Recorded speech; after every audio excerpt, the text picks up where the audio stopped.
Real guitar, live guitar training. I'm Tomas Michaud. This is my co-host, Aimee Fields. Hey, hey. Just back from the UK, just in time to entertain you guys with some cool guitar stuff. Yeah. And her ukulele. So we have a lot of great stuff for you today. I think one of my better trainings. Now, I'll admit on the surface it might look kind of theoretical, but I promise you, if you give me a little leadway and hear me out, you'll find this a very practical training. And then, of course, we're going to, as always, answer your questions. We have some great questions already, but please feel free to add your questions in the comment fields, and we'll be looking for your questions, and Aimee will be fielding, sending the questions to me so we can answer them. Yeah. Oh, on that note, if you guys come up with questions throughout the whole RGS live session, please send them in. Because oftentimes by the time we get to the questions, then I'm waiting for everyone to submit them, and there's a little delay from when we're recording this to when you're actually seeing it. Just 45 seconds or so. But please, submit the questions throughout the whole thing and we'll definitely get to them. That's a good point. Yeah. Then at the end, just so you know what to expect, we are going to do a drawing. Everybody who has participated in the Real Guitar membership and has completed the month's practice sessions gets entered into a drawing. So we're going to give away a $50 Amazon gift card. So let's get started with the training. What I'm going to do today is give you what I consider my best tips on how to take advantage of the incredible amount of training on YouTube and other online guitar lesson sites. Now, first of all, I started doing this as the 7 mistakes or something like that. And I thought I'd turn it around to in a more positive. But you could also see it as mistakes that I've seen people make, and I've mostly made myself and have learned over time. So I think you'll find this very valuable. Let me start off with the first mistake, and I got some notes here. So the first one, the first tip I'm going to give you, they're not mistakes right now. The first tip is to set yourself up for reasonable expectations. And what I mean by that is I know when I'm learning something new, like guitar, I see a lot of people who play very well, and I think most people, know that it's taken many years to get to that place. But I see students over and over seem to underestimate even what it takes to get good at just some basic skills. Yeah. Like chords and switching chords smoothly. So they usually can get some basic chords, but getting from one to the other takes quite a while to do it smoothly and without hesitation and in time, of course. And they get frustrated and complain and don't want to practice, and what I often find they're doing too is they're trying to keep moving even though they can't do the easier stuff, and they keep moving on to more complex stuff and it gets more overwhelming, and a lot of them eventually drop out. Yeah. So right from the get-go, realize that it's kind of like a rocket taking off the atmosphere, right? That first getting out of the atmosphere takes a lot of energy. And then once you get out of the atmosphere, it's much easier because it's not the same resistance. It's usually like this. This is kind of a basic arc of learning to play guitar. And it applies to a lot of skills. First, it's exciting. And so even though it's hard at first, the excitement kind of overshadows. And so you feel like you're making progress and moving up, learning new things. Then you get caught up to where your physicalness doesn't quite keep up with how much you know and can think about in your head. And then you feel like you're plateauing or even going backwards a little bit. And that's the point where people often get discouraged and think they either can't do it or they're just too frustrated and they don't want to keep working at it. And then usually when you break through that part, then there's another up where both you get realistic about how progress works and the stuff you've done in the beginning starts coming together. Right. So if you can work through that initial plateau, you'll get to a place where it gets easier. And then there are other plateaus along the way as you progress. Yeah. Set yourself up for easier expectations in general. It might seem exciting and easy at first, but count on being in general a little harder than you think to get what sounds like really good guitar playing, even basic stuff. The second tip, plan on doing more reps, this is obviously related, more reps than you think you're going to have to do. Yeah. So what I'm talking about is any basic exercise or anything you're working on. I see people all the time do it 3, 5, 10 times maybe and say, oh, it's too hard, I can't do it, or I'm not made for this, something's wrong, my fingers are too short, they're too fat, my arms are too short. It takes more repetitions than most people anticipate. Oh, yeah. Now, we're blessed with an incredible machine. It's amazing what humans can learn. Yes, it is. We can do things that I would have never imagined when I was younger growing up. I can do things now that I never imagined I'd actually be able to do. My hopes were much lower than some of the things I can do now on the guitar in particular. But a lot of people try to bypass this basic mechanism. It's something like this, and I'm simplifying, please understand. Basically, when you do something over and over, your mind records how it's done and makes it a habit to where you don't have to think about it and it works automatically. So when I'm playing a D chord, at first I have to think about where to put my fingers, and if I keep putting my fingers there over and over and over a period of time, repetitions, after a while I don't have to think of the fingers, just go there. I say D chord in my mind and the fingers go there. Now what happens with most people is they do it, so many times and it's still hard and they think they can't do it or it's just going to be hard all the time. But no, they just haven't reached that point where the mind has recorded it and can do it easily. Right. Now there are tips and things that'll help you do that faster. But for the most part, the bulk of it is just doing enough reps. And making sure, checking that you're doing it in such a way that you're not actually making some bad habits that'll also be recorded and you have to undo later. Yeah, I think muscle memory is, by the way, just if you don't mind me adding, it's a really important thing. I mean, when you watch a newborn baby learn how to, not a newborn, when you watch a baby learn how to walk, they don't try 10 times and then just say, oh, well, I'll just sit forever. Good point. I mean, right? Yeah. They get up and then they fall, and they continuously fall until they're like 8 years old where they really have balance, when kids fall all the time. And even then, so it's something that you just have to keep coming back to. I think a lot of our students here at our in-person school, what I tell them is, enjoy the journey, of course, while you're learning, but also understand that it's not that it's going to be any harder for you to learn than it would be a kid. It's just that as grown-ups, we kind of build this story that we know how things work. And so you're like, okay, I'm going to logically think a good solid 10 times will help me memorize how this works. And that's just not the reality. It takes a lot more than that. We just forget. Mm-hmm. Number 3, watch more skill lessons than song lessons.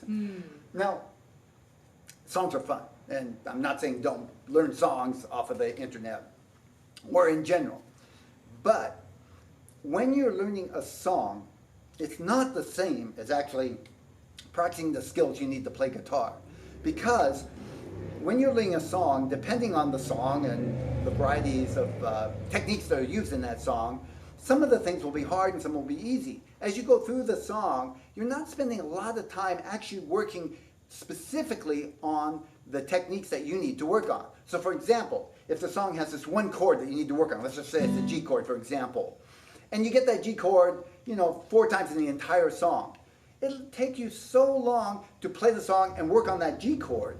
You need reps on that G chord. Right. What is better to get an exercise that uses the G chord and do enough reps to where you can change between that and one other chord to start with easily before doing the song. But by continuously doing songs, you're constantly spending a lot of time but not working on the things you really need to work on. Yeah. So if you work on exercise and skill lessons and then apply those skills to some songs in a smaller degree, you'll make a lot faster progress, and it'll be less frustrating as well because you'll be focusing on the things you really need to work on. Anything to add to that? Kind of the same thing. I mean, I agree. I think songs are really fun and they can be encouraging. And there are some songs that you can find that can help with that. But that is something that I would probably recommend using the guidance of an in-person teacher to help you through that. So there's a song by The Temptations called The Way You Do the Things You Do. It's one of my favorite songs. But I know on ukulele, at least, the G chord is a tricky one for people to get into. And that song goes, right? It goes back and forth between G and C chord, which is like a super useful thing. So in that context, as a teacher, I'm able to say, okay, hey, I know that this student needs to work on getting in and out of this chord. I know that this song helps make that happen. So I'm able to say, hey, this is the song we're going to learn. So I'm kind of like sneaking the medicine in. Yeah. But if you're learning on your own, I definitely recommend what you're saying, and that is to spend some time doing those exercises. Because although those songs are fun, you can actually find yourself getting more frustrated than having fun, because if you keep going for all these songs you really want to be able to play, and they're too hard because you can't get in and out of chords, you're just kind of setting yourself up for failure and disappointment. Yeah. Yeah.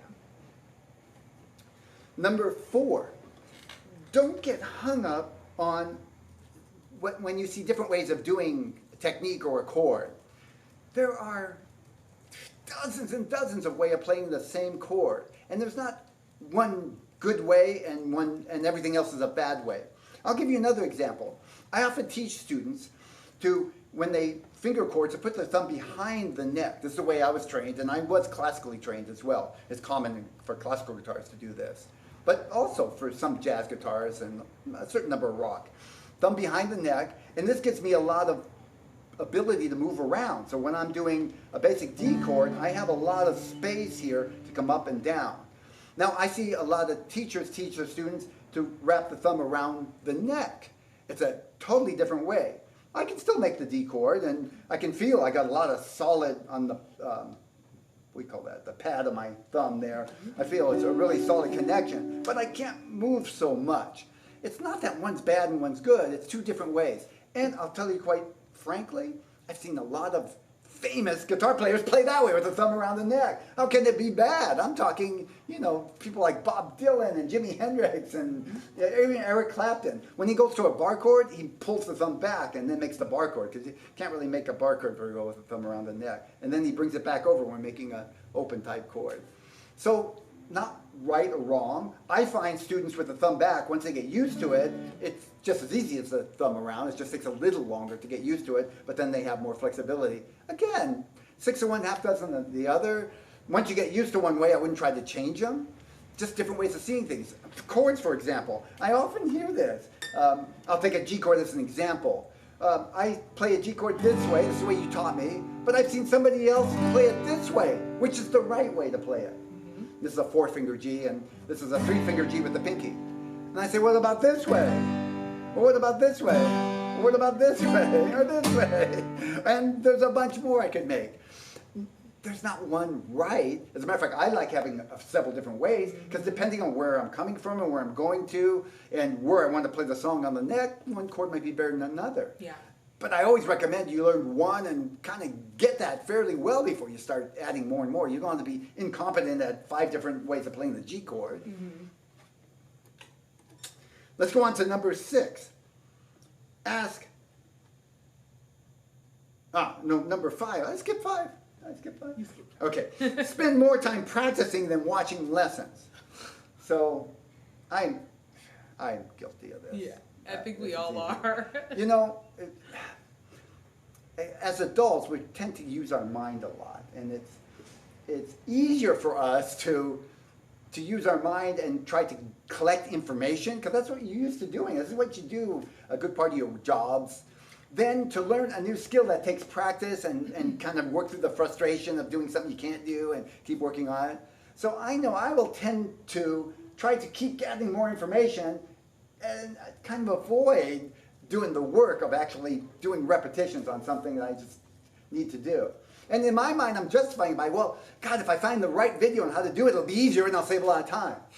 But it's a trick. Quite frankly, that's usually not the way it works. Yeah, really, what works best for me is maybe a few videos, see a couple of options, take one way to do it, and then work it until it becomes your way of doing it. And then I might even adjust it a little bit from there.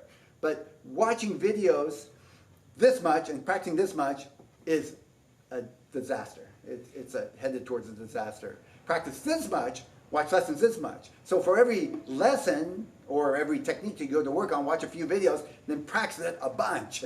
And then go and watch some more and then practice it a bunch. Yeah. I'm guilty of this. Yes, I'm very guilty of this. The fine people at YouTube are very good at shoving more ideas in your face.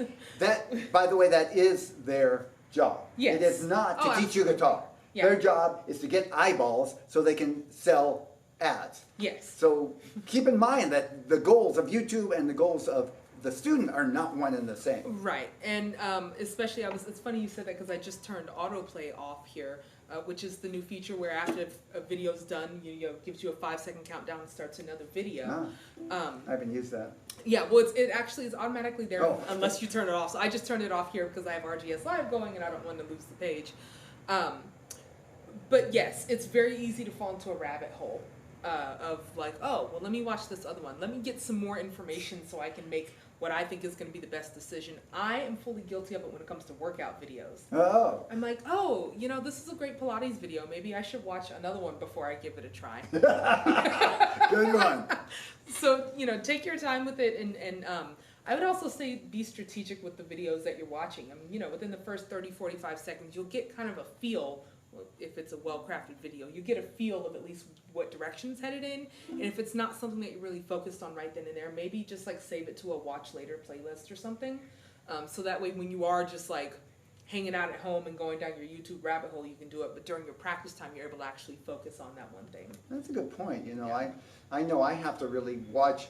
I'll try to, if I see some good video and it's a technique that I'm not working on, I'll try and watch it and remember it and do it for later. But really, I can't work on that many things at a time, and it's really not the best use of my time to watch a bunch of different techniques if I haven't actually absorbed one, worked on it, and made it a part of my own repertoire. Exactly, yeah. Okay, now for number 6. Ask better questions. Now, first of all, do ask questions. Questions are good, and I encourage people to actually ask more questions, less comments and more questions for your benefit, for your training benefit. Comments are great for YouTubers and for YouTube in general because they thrive on interaction, but ask questions for your training. But think about when you're asking a question, just take a couple minutes and read the question and say, how is this going to be perceived by the person? Is this the best way to get something that will benefit me? I get on the lowest end of questions, and there's no really bad questions, and I agree in the sense there's no bad questions. Even a lot of people ask questions they think are kind of really low-level stuff, and a lot of people were wondering themselves, they just were afraid to ask. But there are less effective questions. One, if I were to go on the low level, would be something like, oh, this is really hard, help! Well, I can't do anything with that. I can't really help. I don't know what to do. And I get a lot of variations that aren't quite that bad, but I've seen a lot of questions that are on that level. They're not really thinking, what am I perceiving and how can I use this to answer it or to give you some information that might help you or send you in another direction or something. And I even feel a little nervous. I don't want to answer the question and be told, no, but that's nothing like what I'm going through. So I usually just skip it. I mean, I've got a lot of other questions to answer or a lot of other comments to respond to. Ask questions that will help you and keep getting better at it. So don't wait to ask a question until you're good at it. Ask a question. Think about it before you submit a question. Is this really what I want to ask? Is this the best way of framing that question? Are they likely to understand? Then throw it out there and see what response you get and keep doing that. You'll get better and better at asking questions. Yeah, and try to be as specific as possible too. And that'll actually help kind of build your vocabulary with guitar playing and stuff. Before we started this, I was actually like working on some stuff with the camera that we're using to do RGS Live right now. And one of the frustrating things was like I felt like I didn't have the vocabulary to even ask the right question. But just keep coming back at it. And I always recommend people like write their questions down. Just keep your questions somewhere and continue to add stuff to the list because you may find one reason is you also may find opportunities to ask those questions to someone that can give you a great answer. But if you don't remember what the question was, it ain't going to help you at all. So having a place where everything is written down, even if it's just in your phone, is a cool thing. And as you gain more understanding of the vocabulary used in music and in guitar, your questions will become more thoughtful and more accurate to what you're actually trying to figure out. This is something I've learned in many things. Learning to ask what I call powerful questions has really helped me tremendously. And it's an ongoing thing. I'm not an expert at it. I don't know if I ever will be. I just keep trying to get better. And it really has served me. Yeah. So, the 7th and final one is kind of all-encompassing and it touches on everything we've talked about so far.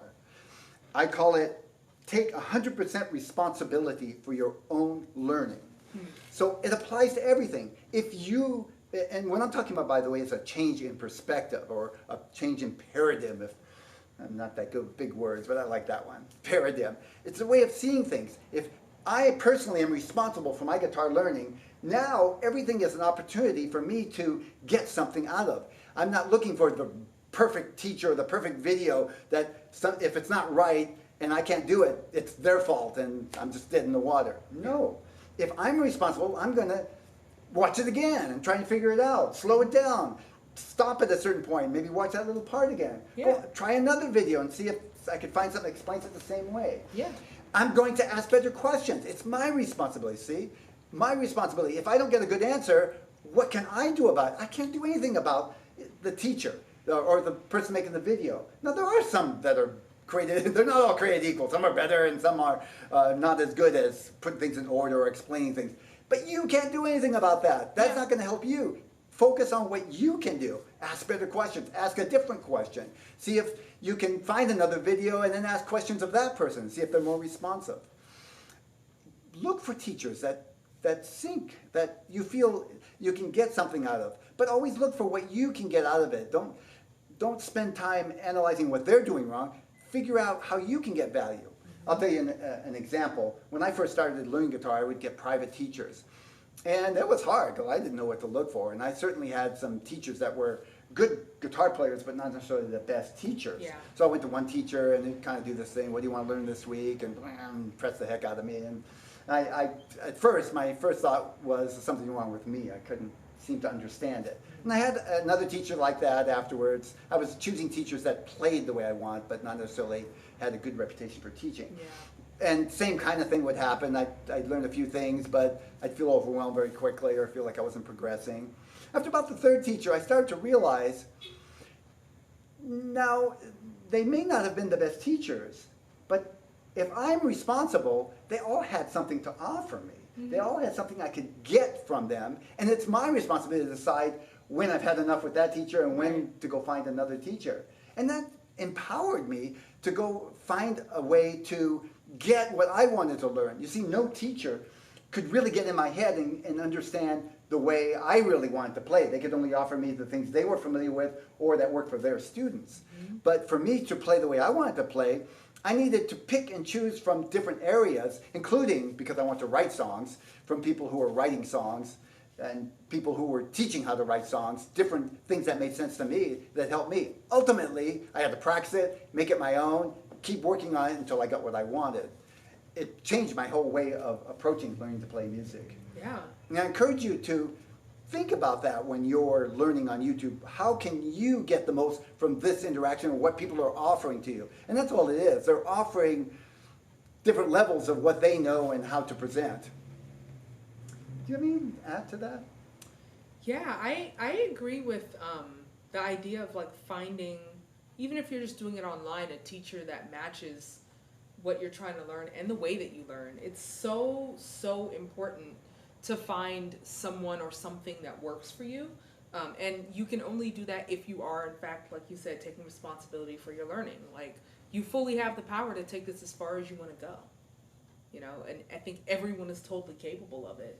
And it's, you know, we really are in like a really fortunate time and place that you have access to like literally almost 1 million people to teach guitar, probably even more. I mean, there are so many things out there. There's just so many options out there. So you have to do your research and you have to try stuff. Like, don't be scared to look up what you're trying to find on YouTube and try 2 or 3 different people's explanations of it. Again, not to go back into what I was talking about before, but like, I'm trying to do some at-home Pilates stuff. And I found this one YouTuber in particular that I went to her, you know, I watched one of her videos. So I was like, oh, I enjoyed that. Let me see what else she has. And her stuff really, really works for me. I tried the same thing some months ago with the yoga thing. Couldn't get into it. Tried 4 or 5 people. Couldn't get into it. And that's totally okay. So just play the field a little bit. See what works for you. And again, use playlists. Like start a playlist on YouTube, you know, to mark down what works for you. That's a good idea. Yeah, look for online systems, look for online schools, look for things that'll help set you up for success, and know that not everything is going to work for you. Yeah. Okay, those are my 7 tips. I'm hoping you guys have some questions and comments. Mm-hmm. Mm-hmm. We do, actually. We have a question. We can start with one of the live ones and then... Okay, if it's related, otherwise... Yeah, sure. Give priority to the ones who submit ahead of time. Yes. Let's double check it here. Yeah, I think it makes sense. It has to do with learning online. So this is from Subhaljit, and apologies if I say your name wrong. I have learned guitar for 8 months. I'm good at playing songs, but only when I have seen the chords on the internet. How do you understand what chord to play? Ooh. How do you understand what chord to play? I take that question as if you look up a song on the internet and you see all the lyrics and then you see the little letter on top that says B or G or F or whatever the chord corresponding to the lyrics are, how do you know what to do with your fingers? That's what I read that as. That would mean a chord chart or looking up how to play that chord. Oh, if the song says the chord but doesn't actually have the fingering. Right, that's kind of what I'm gathering, and if you're still live, I hope you are, feel free to clarify that question. But that's kind of what I'm reading it as, and that Yeah, would be my that would answer. make sense. If you're just, I was assuming you saw the chord diagram, and if you're learning a song,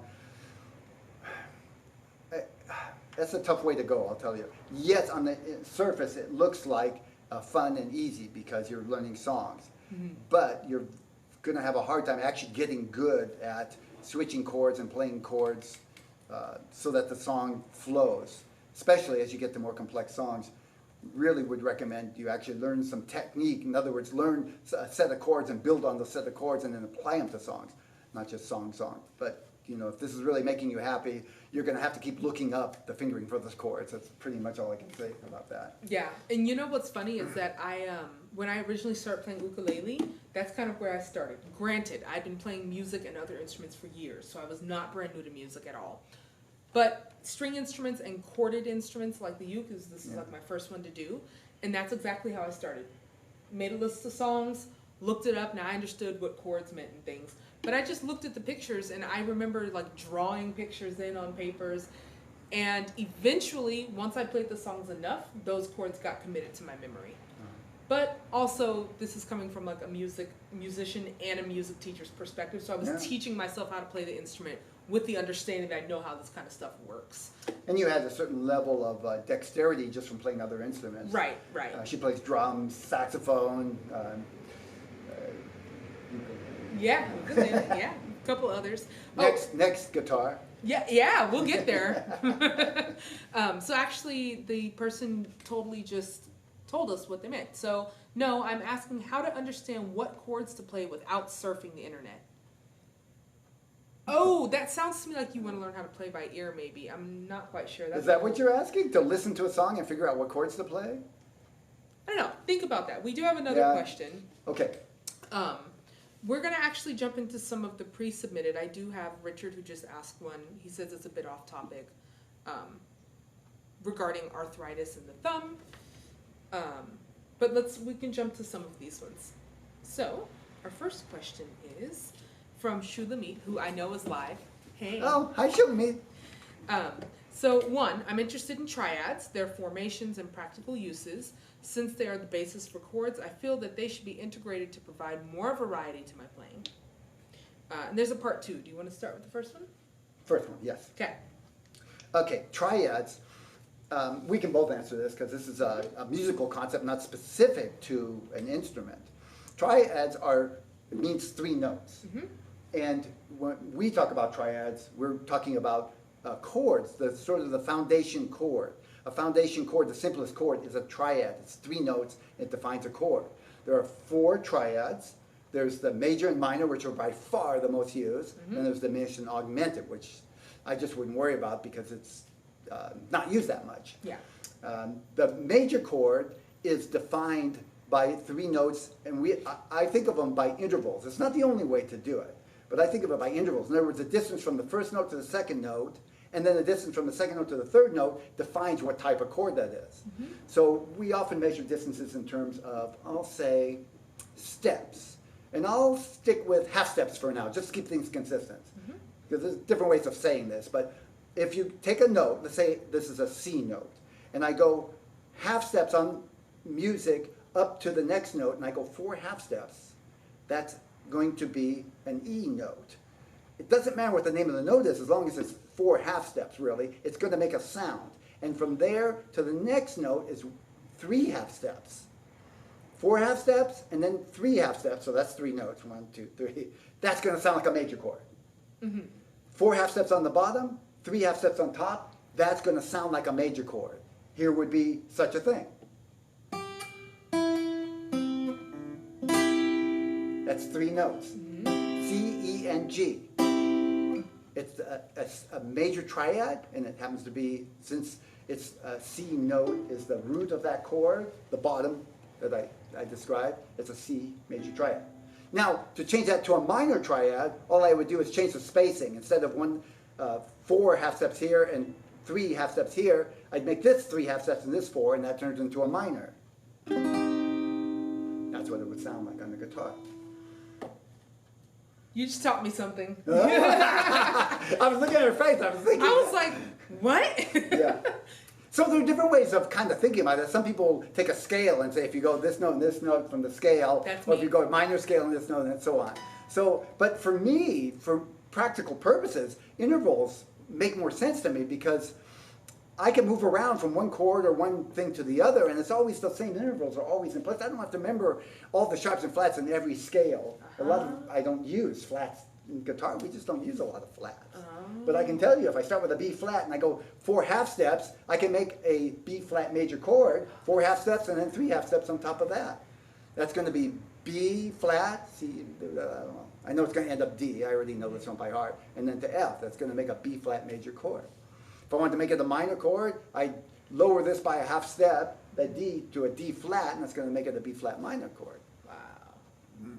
Yeah, see, Amazing. for those of you that watch RGS Live consistently, you know that I'm totally more of an ear-trained type musician. Yeah. I kind of envy that because I'm better at the intellectual stuff, but I really see how the ear, even if you don't understand what you're doing, if you have really good ears, It just kind of makes sense it to me. sounds more musical. And But the best is to combine the two. Yes, and so the way I think of it is the other way that you described. Basically, when I think of chords or triads, I think of different recipes, like you're making cookies or something. So I know a major triad is a 1-3-5. She's talking about scale. A scale. One note in the scale, a 3 note, and the 5 note. Right, so if I do a C major scale, C, D, E, F, G, A, B, C, I'm going to take my first note, C, my third note, E, and my fifth note, G, and that's how I get a C major chord. For a minor, then you just flat the third. So I go 1, 2, 3 instead of 1, 2, 3, right? So then I know that I'm going to do a 1, a flat 3, and a 5. Again, you have to know the scales, though, in order to do that. I'm not good at having my scales memorized either, but I'm very ear-driven, so when I don't know a scale, I can just figure it out really quickly. I would say what she's hearing is intervals. Yes, What you're hearing is the distance between the notes, but she doesn't think of it that way. Nah, I don't think of it that way. Then I confuse myself. But yes, I am hearing the distance between notes. So the main reason we're all taught about triads is to understand chords in general. We use triads as the sort of the foundation to learn about all the other chords. When you start talking about 7th chords, major 7th chords, G7 flat 5, sharp 11, all that kind of things. We start with the triad and figure out what other notes are going to make it this other type of chord, more elaborate chords, and what notes can we actually leave out and still retain the sound from that chord. And there's a whole bunch of both rules and, again, there's an intellectual part, but if it doesn't apply to your ear, if you can't hear them, they're not that useful. Yeah. So it's really helpful to learn triads, especially as a kind of a foundation for understanding more about chords, how to use chords, how to make chords, how chords fit together, what chords go from one to the other and tend to sound good and not. There's no absolute. It's just tendencies and then deciding where you can break some of the rules, if you call them. Yeah. That if everything is a rule, everything sounds the same after a while. So breaking a rule is a valid concept also. Right, right. That said, do you know any other practical use for triads? I know Shulamit is interested in that. Yeah. In terms of actually playing, there aren't many. We don't say, I never hear musicians say, oh, play me a triad. No, No, yeah. we don't say that. You just play the chord. Yeah, play a chord. And see, the funny thing is on the ukulele, almost all of our chords are just triads. Oh yeah, because you don't have too many I only have strings. 4 strings, so like I'm literally, those are the same notes. So here's a common form of the C chord that most people are taught in the beginning. It's actually a triad, we're just duplicating some of the notes. That's why there's 6 Exactly. notes. This E is also down here, so you can duplicate notes, but still just those 3 notes, C, E, and G. the Exactly. triad. Yeah, yeah. And Shulamit actually is live and Also said triads have shapes that are movable, right? I think that's more of like asking the question of if you can like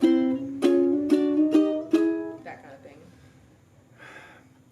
Well, I wouldn't spend too much effort on that.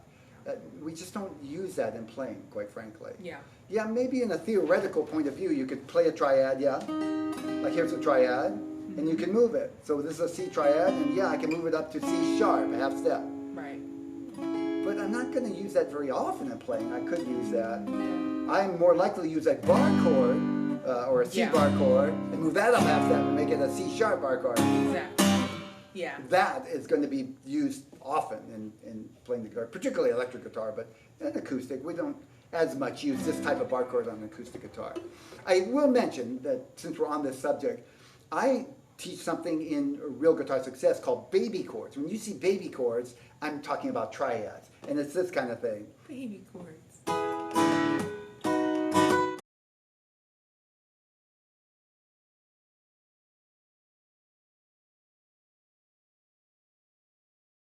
All little triads. That's why I call them baby chords. They're just 3-note chords on the high string. It's cute. And I use them as a kind of, sometimes for like a melody or for an interlude or when I'm playing with another guitar playing, I might play, you know, a baby, well, he's playing the bigger chords up here. Let's see, I was playing an E to a G, so he'd play, I might be playing, oh, and that was a B chord, I'm sorry. E, oh yeah, I'll say B7.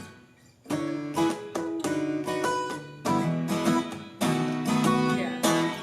Something like that, just to add some variety.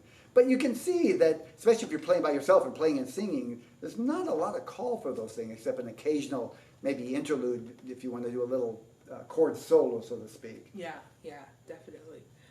Second part of Shulamit's question here is, I want to add some sort of musical interval between stanzas of a song.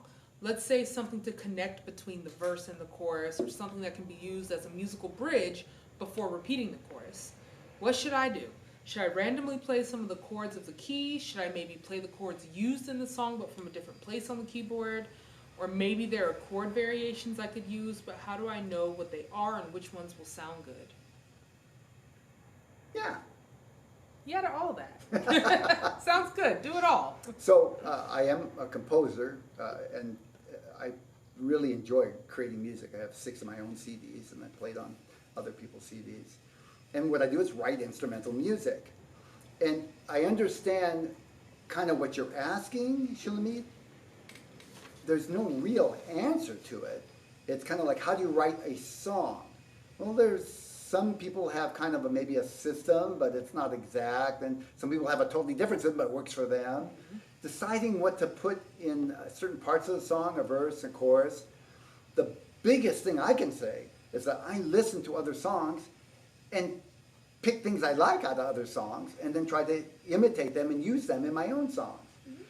I often don't get it exact, but that's okay, because I don't want to sound exact like somebody else. I heard somebody playing a little interlude between the chorus and the verse that I thought sounded cool. I tried to imitate it. It came out sounding different, but something else sounded cool, and I used it in one of my songs that are on my CDs. I don't think anything on my CDs is 100% new. It's just a recombination of things I've heard, and sometimes I've deliberately, consciously tried to copy them, sometimes not. Sometimes I'm just sitting, I hear something in my head, and I realize a year later, oh, I heard that way back in the 50s when I was listening to this. Mm-hmm. Writing music is an exciting journey, but it's also a journey into kind of an unknown land. Nobody is going to actually teach you how to write songs. They have to come from inside you. They can give you tips, they can give you encouragement, support, but that's the excitement. It's you're creating something that's coming from inside you. And there's nobody that's going to tell you, this is what you do here and this is what you do here. Right. I'm wondering, Felix, if you have any insight, just because I know that you compose. You can shake your head no, I won't be mad. It really is a personal process. Yeah. It sounds, Shulamit, like you have an idea of what you want. Mm-hmm. I think it takes just kind of experimenting more. I'm really big on drawing out charts. So I like to see where I've been playing on the fretboard. So I'll say, okay, so I've been playing these chords up here. If I want something a little different, I'll say, okay, where are those notes on a different place on the fretboard? I think you actually mentioned natural me. It's a great idea. Find a different place to play it. If you know it's going to be the same chords that you've been using, but play it in a different spot. Maybe try some of those baby chords that Thomas was just talking about, or arpeggiate with your triads.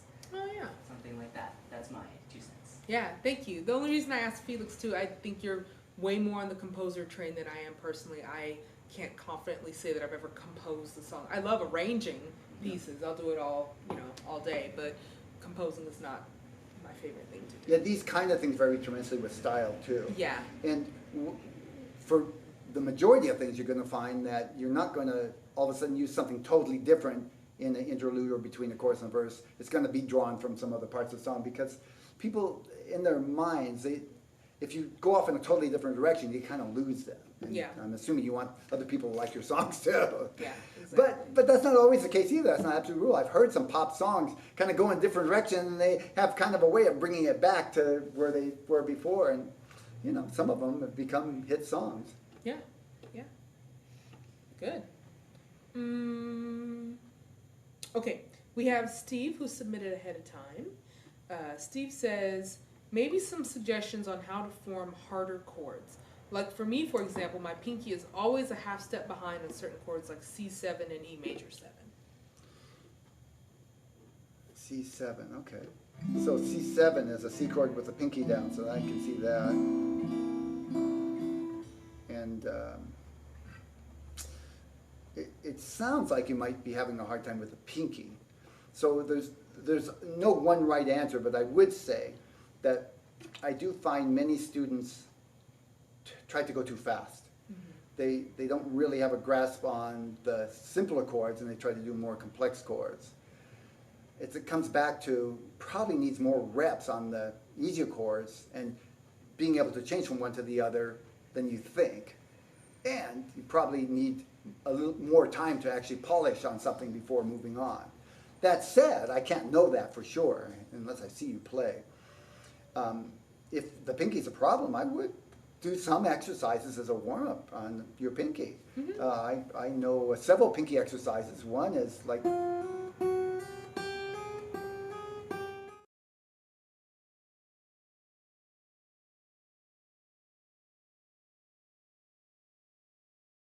along with hammer-ons, and then there's a opposite exercise going backwards. So on and so on.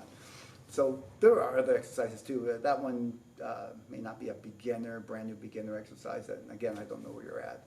But something to strengthen your pinky, I think, would help. Also, break things down. When you say complex chords in general, I would say one complex chord and get some on that, and use it in some exercise, and then add another. Not try to do several complex chords at one time. I don't think of the C7 as a terribly difficult chord because it's just a C chord, and the only addition is the 7. If you're having a hard time getting from one to the other, break it down to smaller pieces. Just change from the C7 to one other chord. G is a common one to use. Try forming the G, by the way, with your pinky as opposed to doing this because it's a big switch. When I'm playing a C7 to a G, I don't play the G like this because I don't want to make that big of a switch. This is where it comes in handy knowing a few different forms of how to play a chord.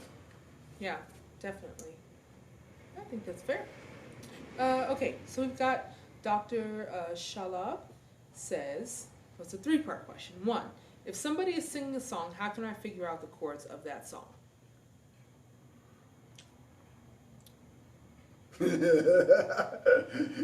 Very carefully.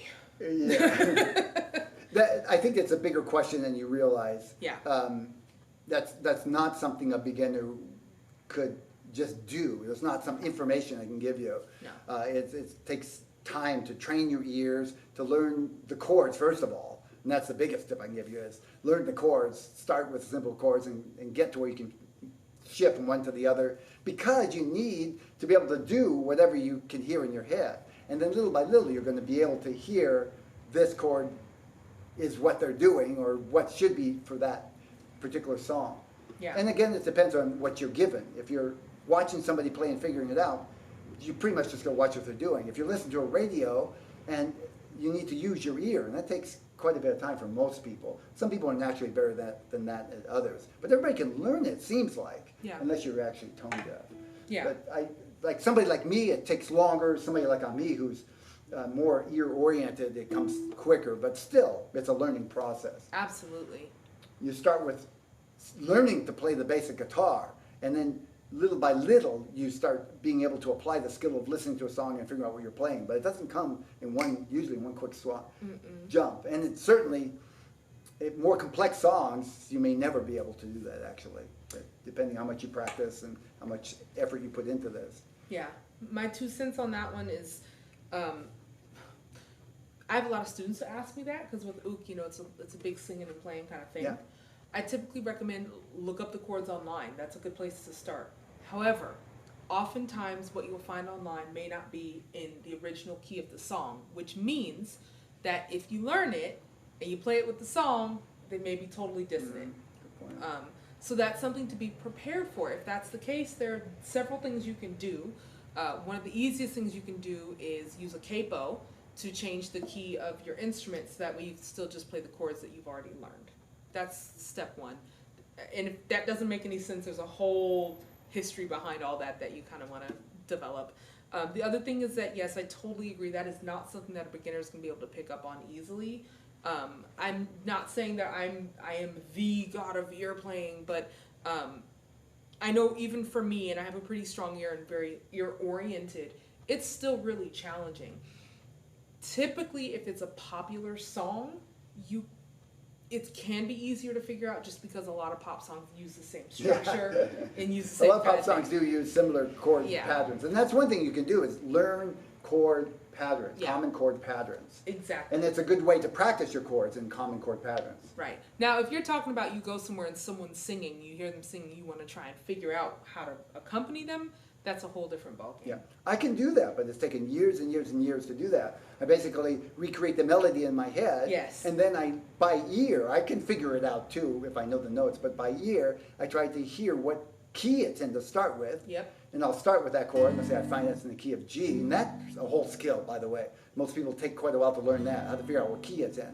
And then I know what other chords are in that key, and I start experimenting. I can listen to, in my mind, I can hear the melody and kind of imagine what chords I think. I'm usually close, but not right on the money, and then I have to try some different things. Yeah. Part of that, I think, is a composer's thing too, just because you've had to match chords with melodies before. I've never had to do that, so it's harder for me. It's true. Yeah. That's something I've done a lot, because as a composer, that's what I do. Yeah. I come up with a melody, and then I try to figure out what chords I want. And there's options. Yeah. I can try 3 different chords that all work, but I want this effect.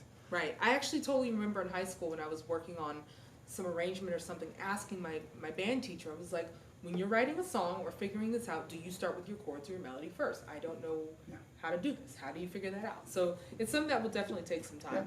Yeah. And I do both, by the way. Sometimes I'll start with chords, sometimes with melody. Sometimes I get a little melody, figure out some chords, and then I figure out more chords, and I start expanding the melody, things like that. Yeah. Second part of this person's question is, how do I change the key of the song to suit the repertoire of chords that I possess? And then probably tell them to sing along my key, because I'm still a beginner. Capo. That's my answer. Okay, so first of all, the easiest way to change a key of a song, though it's limited, is to use a capo. She's talking about a device you put over your guitar. You play the chords that you can play, and you put a capo on, and it raises the key by half steps every capo you go up. So if you do it in the first fret, it's 1 half step, 1 full step or 2 half steps on the second fret, and so on. That's a way to use chords but make the key higher. If you're playing for somebody singing along, you're limited, because they may not be able to play in the key that the chords that you know. Depends how many chords you know. And it is a skill that is a very real skill, but it is something you learn along the way of learning guitar. Right. It's not a skill you separate from learning the chords and the chords progressions. Again, you need to learn how to figure out what key you're in. And second of all, learn common chord patterns. Common chord patterns are really useful. The simplest one is just a 1, 4, 5 in any key. 1, 4, 5, that's key of G.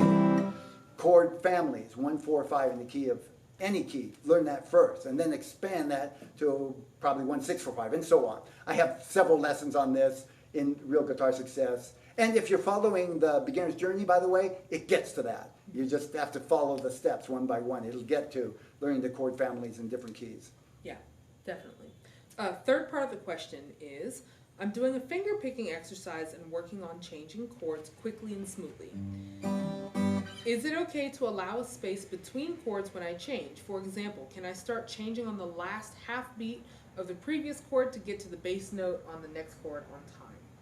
So in general, when I'm strumming, I recommend students on the last half of the strum start changing before you actually get to the first beat of the next chord. So if I'm going from G to D, let's say 4 beats. 1, 2, 3, 4, and on the end of 4, I'm already moving to the D.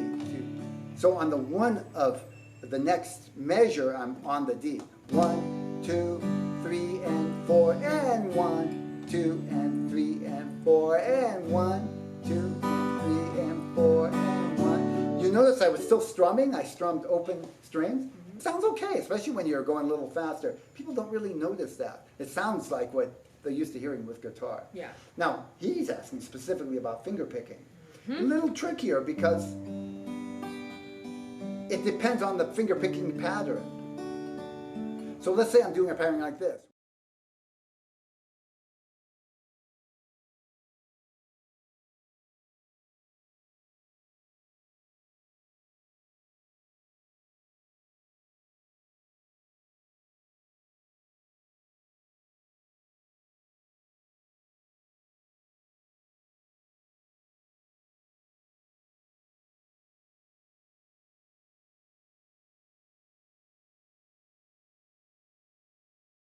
The pattern short, half step, to be able to change.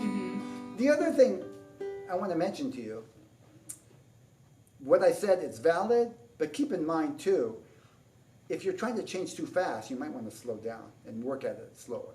Yeah. Those two things go together. Just going faster is not the whole solution here. Go slow, get it right, and then speed it up little by little. Yeah. If that helps. Yeah, I think I have more experience, like you said, doing that with strumming, but I could totally see for the finger picking pattern. You have to be careful because those notes will isolate, and if you play the wrong one, it can stick out like a sore thumb. Yeah, it stands out a lot more than when you're strumming, of course. Definitely. Okay, I do have one other person who submitted a question online. Cool. And if other folks have questions, please Last enter call. them now. Last call. So the question is, let's see. Someone says they. Oh, okay. When I am playing a song, sometimes I find that the scale that I am playing is not matching with the vocals. Suppose C, D, A, G. How to find the alternative chord for these chords that will suit the vocals? I do not understand. Yeah, I'm not quite clear about that question. It sounds like you might need some help learning to find the key of a song and know what scale you should be playing. But I can't say for sure. If the vocals are singing and they're not singing to your guitar playing, then you got to figure out, I guess, what they're singing. But I can't quite figure out what that means. Yeah, if you're still here, please. Yeah, ask again in another way. Yeah. We did have Richard who asked the question a bit earlier. It was the off-topic one, but still totally valid. Wondering if you know of anyone who has arthritis in the thumb. I may be in need of surgery. Wonder if anyone else has gone through that. So just kind of like finger stiffness when playing. Any tips around that? I don't know specifically anybody. I do have stretching exercises that are designed to help prevent that. And I've had students here, their doctor actually prescribed playing an instrument as some aid to arthritis. I don't think it's to go away, but to help relieve some of the arthritis. Just the movement. And of course, the prescription was don't really strain yourself, but play simple things and keep your fingers moving. If you leave them set too long without moving, the arthritis gets worse. That's what, these are two students, and that's what the doctors were telling them. Yeah. Other than that, I don't have much experience with that. I hope I don't. Yeah, I've worked with students with arthritis before. Of course, ukulele is a little different just because it's smaller. And the way I've kind of worked with my students about it is like we definitely spend a nice amount of time warming up our fingers with stretches and hand exercises. And we'll also do some sort of playing warm up before we really get into stuff. And part of me is kind of like, if it's hurting, don't do it. But, you know your limits better than I do. And maybe consulting with your physician would be a good idea, just to check in and say, hey, I'm trying to learn guitar. These are some of the things that are going on. Does it sound like these are some of the motions I have to do? Does it sound like something that would hurt or help me at this point? Good idea. Yeah, and my understanding, my mom struggles with arthritis, and I understand it's deterioration of the joints basically, and so you're getting eventually bone against bone, which is really painful. So hopefully you're not there yet, but I would probably just check in with the doctor and just say, hey, what are your thoughts about this? Yeah, I'm guessing it might be different depending on the level of arthritis too. Exactly, yeah, and where in your hand it is. I mean, if it's like, if you're having carpal tunnel, more of like in the carpal tunnel area, like the carpals or the metatarsals, or if it's like really up here up in these joints, which will definitely affect your chord shapes and things like that. So, yeah. Oh, somebody says, any tips on bends? My strings are stiff. Like bending notes. You are you playing electric guitar or acoustic? That's a good question. What do you think, Fizzle Pop? Are you playing electric or acoustic? That's their YouTube name, by the way. Oh, so yeah, on electric guitar, it's usually not that hard because you're using lighter strings. If you are playing acoustic, you can try lighter strings on your acoustic. We don't usually do a lot of bending on acoustic guitar, but when I'm playing blues stuff, I do. And I don't have a problem bending what they call light strings, but there is an extra light. And if you really want to do a lot of bending, like say you're using acoustic as practicing for electric, and you're playing electric style, you can even put electric guitar strings on it. And it won't sound as good, but if it's on the way to playing electric, that's a possibility. So Fizzle Pop says acoustic metal strings. So I'm assuming like a dreadnought. Yeah. So yeah, I think I answered that with saying just try starting with lighter strings. What we call on acoustic guitar would be called extra light. They don't have like heavy. It goes extra light, light, and medium, and that's and then there's a few variations, but that's pretty much the main categories. I don't know why. Electric guitar, we have a few more categories, but try the extra light strings. You're likely to break strings more often, but and again, it kind of depends on the style and how much you're bending strings. Like for instance, when I'm playing like this.